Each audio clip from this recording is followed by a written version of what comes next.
Welcome to all of you. In this lecture, we are going to study about the relationship of the DFT with other transforms.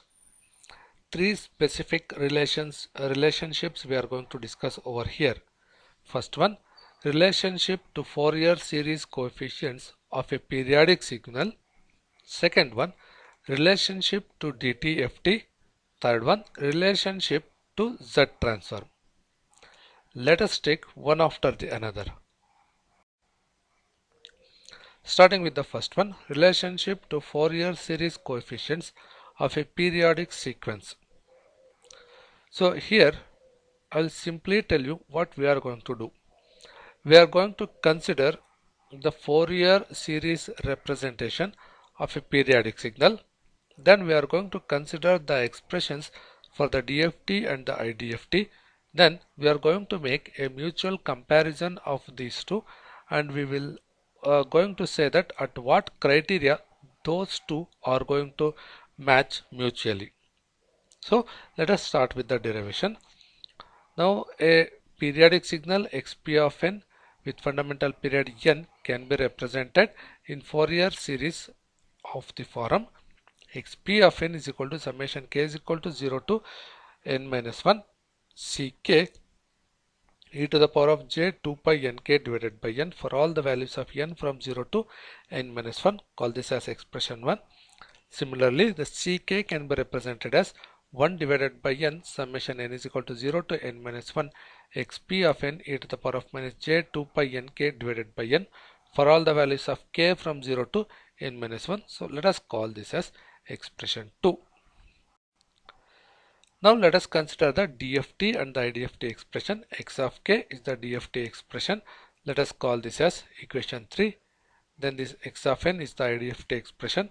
Call this as expression 4.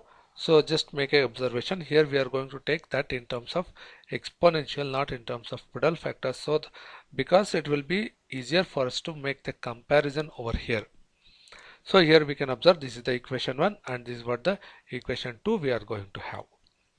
Now compare equation 2 and 3.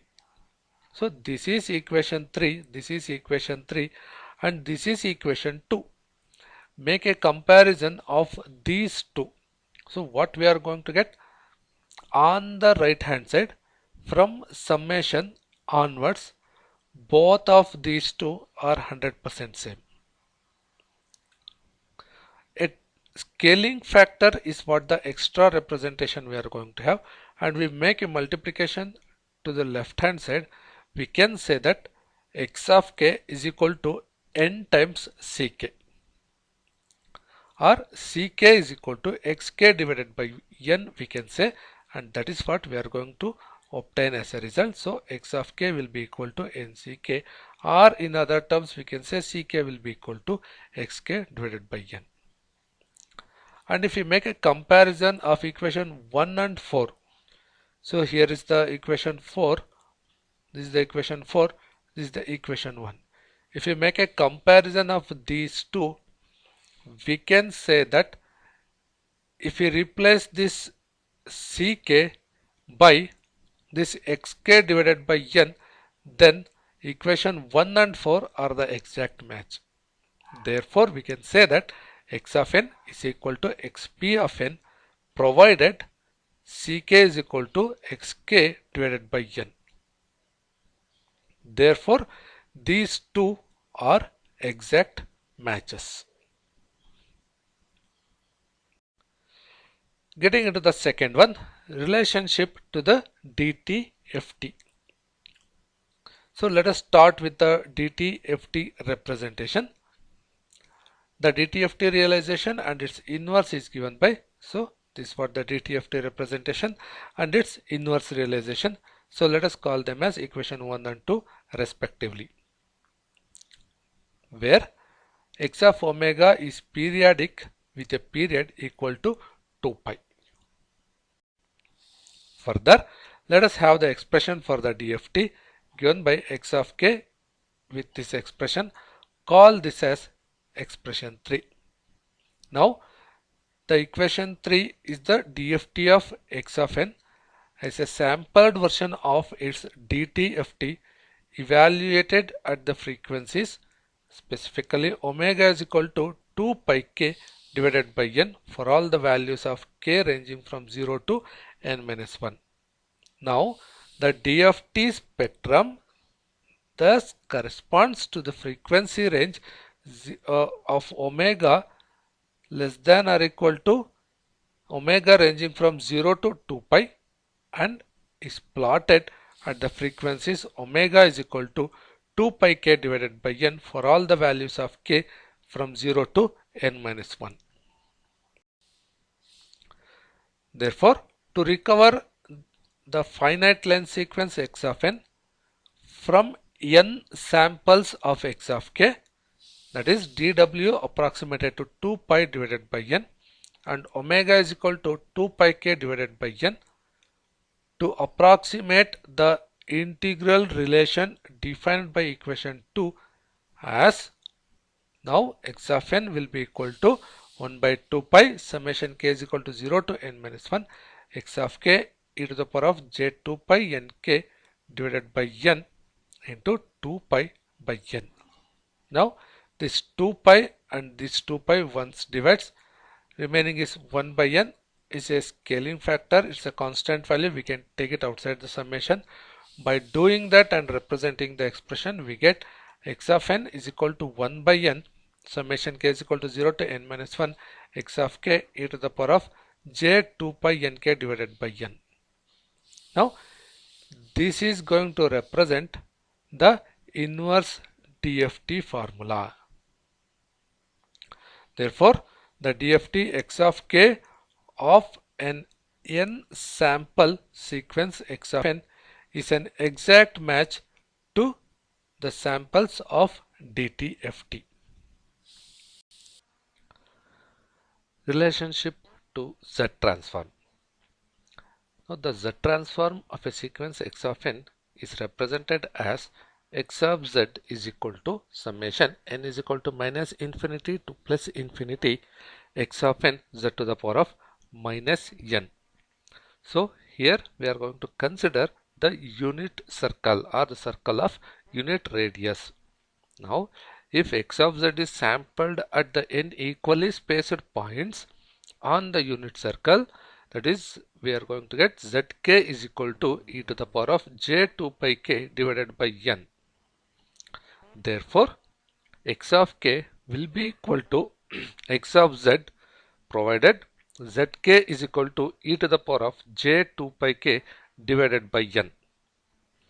Now substituting this z value in the equation 1, we are going to get x of k is equal to summation n is equal to minus infinity to plus infinity x of n e to the power of minus j 2 pi n k divided by n.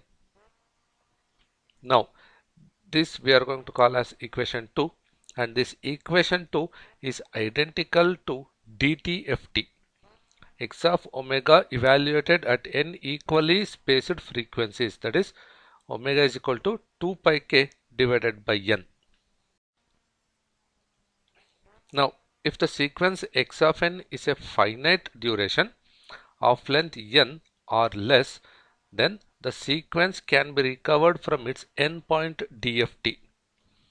Therefore, expressing that x of z in terms of finite length, we are going to get x of z is equal to summation n is equal to 0 to n minus 1 x of n z to the power of minus n. We are having an expression for x of n, that is the IDFT expression. Now in place of x of n, substitute the IDFT expression. We are going to get summation n is equal to 0 to n minus 1, the same summation retained as it is.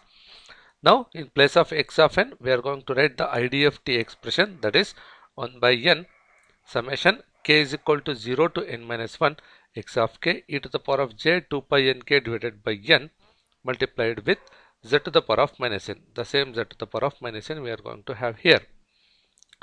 Now rearrange this representation. So first we are going to take 1 by n outside, because this is a scaling factor, a constant value. So 1 by n is taken outside. summation k is equal to 0 to n minus 1, so that has been written first. Under that, x of k is being represented. The summation n is equal to 0 to n minus 1 is taken inside, so the remaining part is being written summation n is equal to 0 to n minus 1 e to the power of j 2 pi k divided by n multiplied with z to the power of minus 1. In e to the power as well as z, n is the common factor. Therefore, n to the power of n is made as a common factor representation. So we are having a standard mathematical realization, that is summation n is equal to 0 to n minus 1 a to the power of n will be equal to 1 minus a to the power of capital N divided by 1 minus a for a not equal to 1.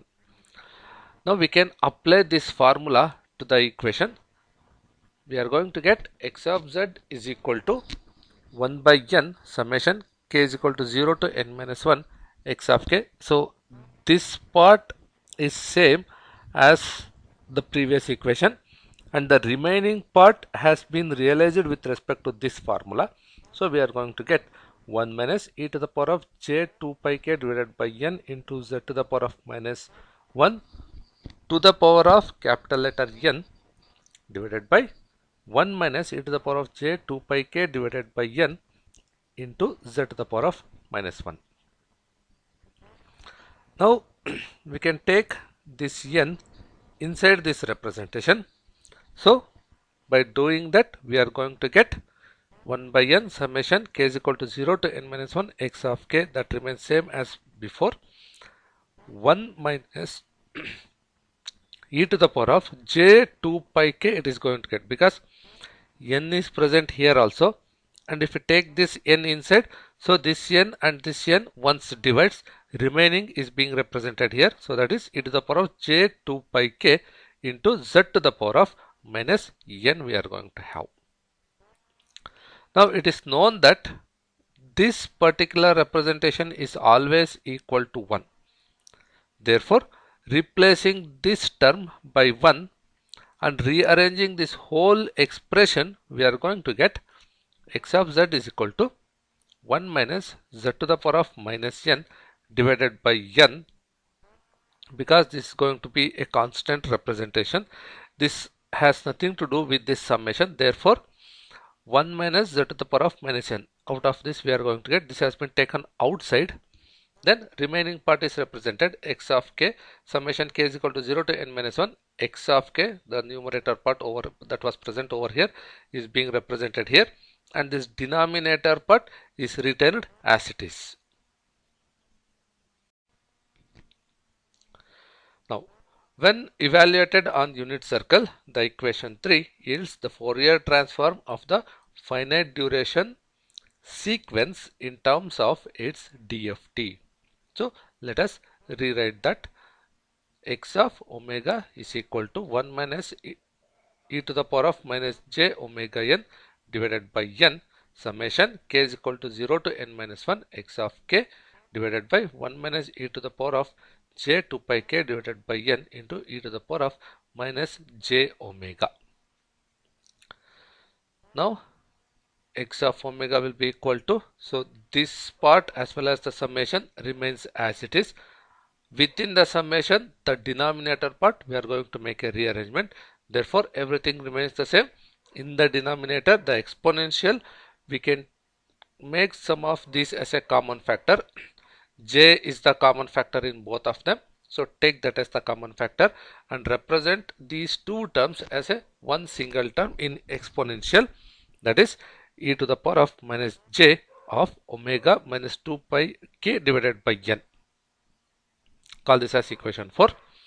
Now the equation 4 is known to be the polynomial interpolation formula for x of omega, and it expresses in terms of the values of x of k of the polynomial at a set of equally spaced discrete frequencies, that is omega k is equal to 2 pi k divided by n for all the values of k varying from 0 up to n minus 1.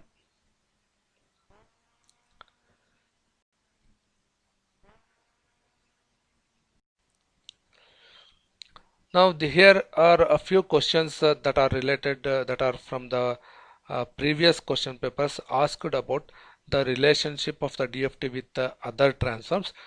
So you can just go through these questions and you can observe most of them are either a 4 marks or a 6 marks question. So you can just go through this and make the possible solutions by referring to this video. Thanks for joining.